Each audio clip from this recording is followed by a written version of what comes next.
સીધીના રામ આવી કાળઝાળ ગરમીમાં આવા કાળા કળિયુગમાં મન માતાને હાંભળવા આયા એવા મારા ભક્તોને ખૂબ જાજા રામ બહુ ટાઈમ પછી કદાચ સમય મળ્યો હોય અને મારા શરણે આયા હોય એવા ભક્તોને ખૂબ જાજા રામ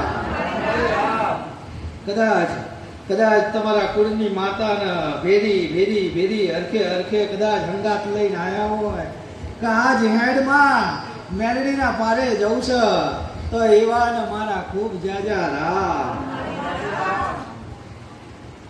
મારું તો એક જ કેવું છે દુનિયામાં ફરવાથી દુઃખ મળતા નથી દુનિયામાં દેરે ભટકવાથી દુઃખ મળતા નથી જીવનની અંદર દેવગતિનો માર્ગ ખાલી ઉતારો ને જીવનમાં એટલે દુઃખ મટી જાય મારા માતાનું આવું કેવું છે બાકી દુનિયા ફરીને કદાચ ભટકી આખી જિંદગી તમારી જતી રહેશે અને કંઈક ઘડિયાઓની જતી રહી તમે જોયું હશે કે તમારા દાદાએ કદાચ જતા રહ્યા આમાં તમારી પેઢીઓમાં દાદાના દાદાએ જતા રહ્યા કે માં આખી જિંદગી અમે દાણા જોઈને થાકી ગયા તો અમારા કોઈ દુઃખનો નિવેડો આવ્યો નહીં કે નહીં અમારું માતાનું કંઈ હરખું થયું પણ તમારો ભટકવાની આમ હતી તો તમે ભટક્યા કર્યું પણ આજ સમય આવો મળ્યો છે જગતની અંદર બોલતી માતાઓ મળી છે તો ખાલી દેવની રેણી દેવની નીતિ નિયમ પર ચાલ્યા જજો તમારા દુઃખ જરૂર ભાગી જશે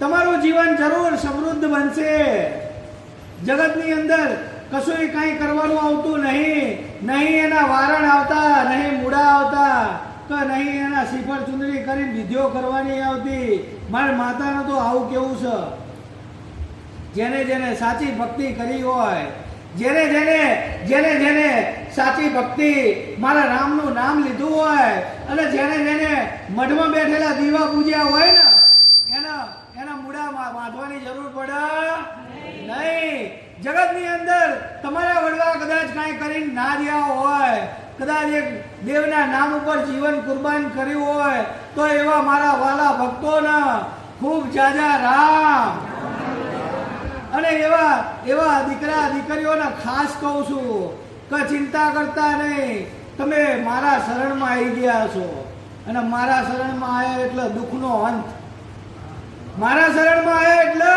દુઃખનો અંત જગતની અંદર હું માતા એવું કહું છું કે જરૂર તમારા અંતરમાં પડેલી કદાચ વાત થોડી રહી જશે પણ જે નાભીની અંદર ગાંઠ વાળીને આવ્યા તમારા દેવ પ્રત્યેની જાણવાની વાત જરૂર હું માતા 100% કહીશ જગતની અંદર હું ઉગતાની મેરડી અસલ પરમાની પેઢીની તલવાની ધાર જેવી માતા બોલું છું કે બીજું બનાવું ના બનાવું પણ જગતની અંદર તમારી માતાને ચાહતા તો બનાવી દઈશ ને બનાવી દઈશ તમારા દેવને આમ યાદ કરો અને જગતની અંદર જો વાંકારો ના દે તો ફટફટ મારા અવતારમાં પણ જગતની અંદર મારા નારાયણે મને કીધું છે કે તારા સામે એક ભક્ત પલોઠી વાળીને બેહી જો અને જો કદાચ દેવના દર્શન સાક્ષાત ના કરો તો જગતમાં ગાડાઓ મન દેવનો ઓળખ કોણ જાગી તાહી આ મારો ધ્યેય છે કે મારા ભક્તને કદાચ એવા બનાવું તો એની બહુચરને પડદે વાતો કરાવું એની મેલડીને કાને વાતો કરાવું એની સધીને રૂબરૂ વાતો કરાવું એ કાના ઓઢણમાં ગાડા હાડી પહેરીને લટક મટક કરતી જો કદાચ મેલડી વાતો ના કરે તો જગતમાં ગાડાઓ જગતમાં એવા દેવ તમારા જાગૃત બેઠા છે પણ નાની ભૂલોના કારણે કદાચ તમે એનાથી દૂર થઈ ગયા છો આજના જમાનામાં જે મારામાં પડ્યા ને આજે મારા કાને શબ્દ પડ્યા ને એ દેવને માનતા થયા અમુક માણસો તો માતાએ સરકારી નોકરીઓ આપી દીધી આમ બંગલા ગાડીઓ આલી દીધા અને 12 મહિના 2 વર્ષ 5 વર્ષ એમના ઘરમાં ગોખલામાં દિવસ અને એની સંભાળ લેવાય નહીં જતા એ પછી દાઢો દુખ એ પછી ગળામાં દુખ અને એ ગળા દુખ અને પછી ખબરો લેવા જાય એમને અમારી માતા મળતી નહીં ગાડાઓ એમ માતાઓ ના મળે વર્ષોના વર્ષો તમે એને દૂર થઈ ગયા છો ગાડાઓ, થોડી પહોંચજો તમારા જૂના ઘરે. એ જૂના તમારા મઢડે જતા રહેજો. તમારા બાપ દાદાનું ધર્મ બેઠું છે, તમે એને દૂર થયા છો તો કહે માં અમે ભૂલા પડ્યા હતા, માફ કર માફ કર. એવા કદાચ નાના મોટા રિપોર્ટો હોય ને તો નેલ કરી નાખો મારું માતાનું આવું કેવું. એ દીકરાઓ ગાડા થઈને ફરતા હોય, દીકરાઓ ગાડા થઈને ફરતા હોય તો એક પરી તેલ અને એનો એક વર્ષમાં એક જ વખત દીવો કરવાનો આવે. લે કદાચ 500 કિલોમીટર રહેતા હોય તો વર્ષમાં એક વખત દેવને નમન કરવાનું આવે કે હે માં હે દેવ, મારા દાદાએ ભજીને ગયા છે, અમે એ કાર્ય કરીએ છીએ, તમે રાજી રહેજો. હે તો એટલું કઈ આવો ને એટલે આજીવન તમને રાજી રાખો. પણ આજે તો મૂડી મળી જાય, મૂડી મળી જાય, ગાડીઓ મળી જાય એટલે કોણ માતા અને કોણ ચયું ગામ. હે નવા નવા માણસો, આજના ફેશન વાળા માણસો હગા બની જાય. આજના નવા નવયુવાનો ટૂંકા ટૂંકા વસ્ત્રો પહેરવા વાળા કદાચ એમના સંબંધી બની જાય, પણ કોઈ પરિવારની કિંમત હોય નહીં. પરિવારની કિંમત તો કાઢી નાખો, પણ વાહે વાહે દેવની કિંમતો કાઢી નાખો અને પછી ધીરે ધીરે બધું ફેંદાઈ જાય ને પછી ગોતવા નીકળે. આમાં અમને ખબર નથી પડતી. માને માં કહેવાનું હોય કે સાહેબ કહેવાનું હોય એ ખબર ના પડે. હે તો જો શબ્દ તમને બોલતા ના આવડતું હોય તો તમારા જીવનમાં હટશે તમને. હે એટલે આ ગાડાઓ તમારા બાપ દાદાની રહેણી ખેણી ના ભૂલતા, તમારા બાપ દાદાના વિચારો ના ભૂલતા. તમે કદાચ આ જમાના પ્રમાણે જીવન જીવા જાઓ ને તો ગાડાઓ એક સમય એટલું તો વિચારજો કે મારું માવતર કોણ છે, મારા બાપ કોણ હતા અને મારા દાદા કોણ હતા. તો કદાચ જો આટલું વિચારશો ને તો ખોટા માર્ગે દોરાતા આજના દીકરાઓ નહીં દોરાય. આવું મારું મેલડીનું કેવું છે. કદાચ એક વખત આ જમાના પ્રમાણે જીવવા જાઓ તો ભલે, જીવા જેવો જમાનો છે જીવજો, પણ થોડોક વિચાર કરી લેજો કે મારા પિતા કોણ હતા, મારા પિતાના પિતા કોણ હતા. આટલો થોડોક વિચાર કરી લેજો તો કદાચ તમે ખોટા માર્ગે જતા હશો તો કદાચ નહીં જાઓ. આવું મારું મેલેડીનું કેવું છે. બાકી આ જીવનની અંદર ઘણા ભટક્યા છે, ભટકતા રહે છે અને દુનિયા ભટક જ છે. જગતની અંદર ભટકીને થાકી જાય છે. છેલ્લે દીકરાનો સહારો મળતો નહીં. આજે તો ગાડાઓ હું માતા જોઉં ને તો વૃદ્ધાશ્રમોની લાઈનો લાગી છે. નહીં પરમાડ લાગી છે. જેમ સદાવત તો ચાલતી હતી એમ વૃદ્ધાશ્રમો એક પછી એક બનવાના ચાલુ થઈ ગયા. આ જોતો ખરા, આ તમારામાં પરિવર્તન છે એટલે આ તમારી અધોગતિ છે. જો કદાચ તમને જન્મ આપનાર મા બાપ, તમને મોટા કરનારા પરિવાર, જો કદાચ તમે એમને ના સાચવી શકો તો તમારા જીવનને ફટશે. હે આજે તમને નાના મોટા કર, 15 20 25 વર્ષના કર, સમજણા કરીને કદાચ 5 પૈસા કમાતા કર અને તમે તમારા મા બાપને તરછોડી દો તો ગાડાઓ આ તમારું જીવન ના કહેવાય, વ્યર્થ છે. હું માતા આવું કહું છું. પણ એમને એવું વિચારતા હોય કે આટલા અમારું પૂરું થઈ ગયું, અમારા મા બાપને મૂકી દઈશું, તમે સુખી થઈ ગયા, અમે બે માણસ શાંતિ રહીશું, દીકરા જોડે શાંતિ રહીશું. પણ એની એ જ વસ્તુ, એના એ જ વિચારો તમારા દીકરાના ઉદરમાં આવવાના છે.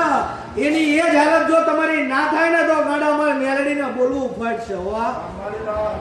આવું લખી લેજો. જેને પોતાના મા બાપને ગાડી મેલેજો એના દીકરા કદાચ એક દાડો એમને લાત મારી ના કાઢે ને તો ગાડા મારા બોલવાનું બંધ કરી દે. હું મેલડી આવું બોલું છું. ગાડા મારા શબ્દો કાને પડે છે ને મારું 42 છે.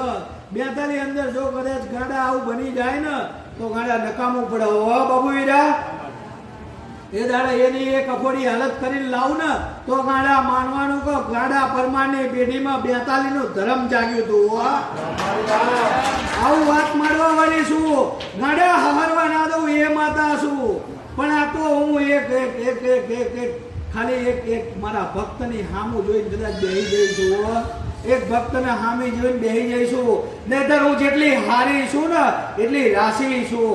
મને હારું બનાવતા આવડે છે ને તો મને રાશિ કરતા આવડે છે.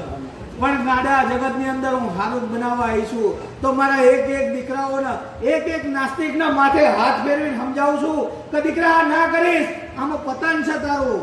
પણ નહીં માનતા. આ ના કરીશ તારું પતન છે. હું તો મનાવું છું. જગતની અંદર મેલડી મેલડી મેલડી નામ હરેકે લીધા છે પણ મેલડી કોઈએ જોઈ નહીં.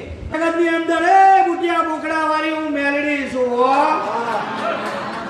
જગતની અંદર બુટિયા બોકડા વાળી એ ઉગતાના પોરની માતા હું ગાંડા મારી વસ્તી ને તલવાર ને તારે ઉભા રાખીને તલવારની તાર કેવી મેલડી રામ પ્રભુ પ્રભુ પ્રભુ.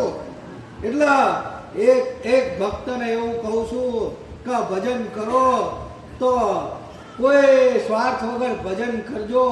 તમારું ભજન કદાચ ચામુંડનું હશે, તમારું ભજન કદાચ બહુચરનું હશે, તમારું ભજન કદાચ શક્તિનું હશે, તો મારા રામના દરબાર સુધી પહોંચાડવાની જવાબદારી મારી છે.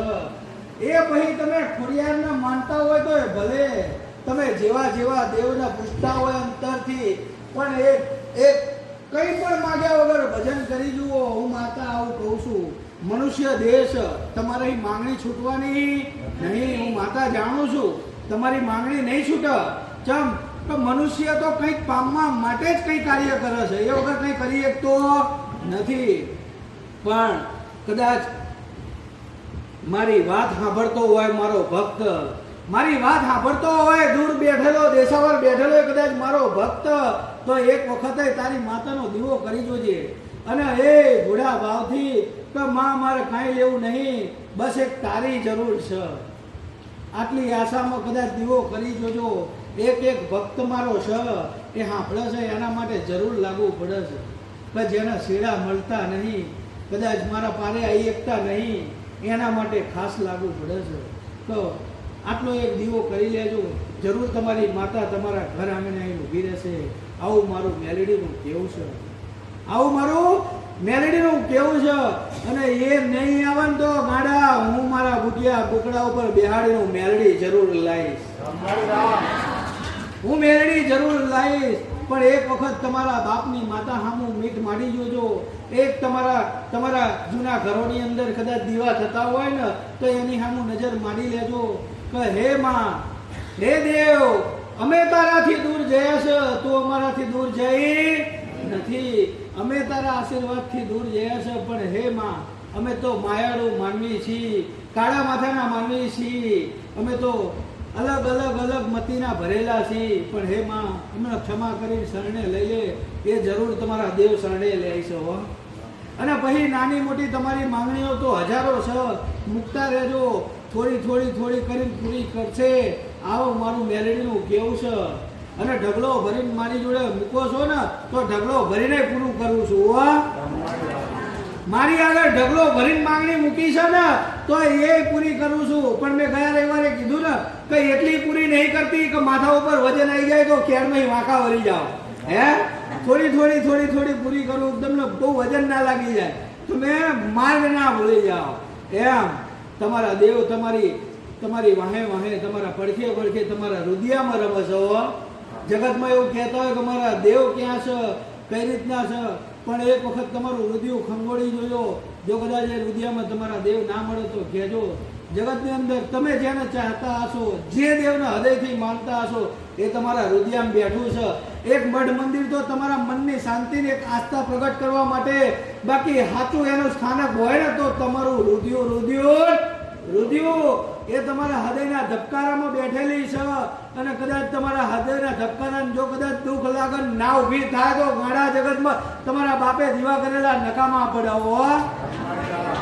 આવું મારું કેવું છે.